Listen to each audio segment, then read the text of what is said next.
بنتي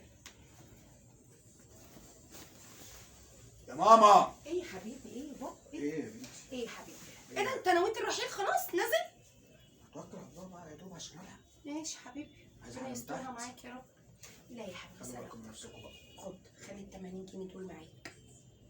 80 جنيه ايه دي معايا؟ ربنا يسهل لك. اسمع مني، خد بس خد. اسمع مني وخليهم معاك. يا بنتي الحمد لله معايا فلوس. يا احمد انا لازم احس بيك. الزوجه لو ما وقفتش جنب جوزها يبقى ايه لازمتها في الحياه؟ ايه لازمتها؟ انت واقفه جنبي. لازم اقف جنبك ولازم اقف في ظهرك ولازم اساندك ولازم احس بيك يا جوزي. خد يا حبيبي خليهم معاك. خد يا احمد. معايا فلوس خليهم معاك. انت هتسيبك بيهم. روح يا شيخ ربنا يسعدك ويرضيك. يلا بينا. الهي يستر خليهم معاك، ما تحسسنيش بتأنيب الضمير.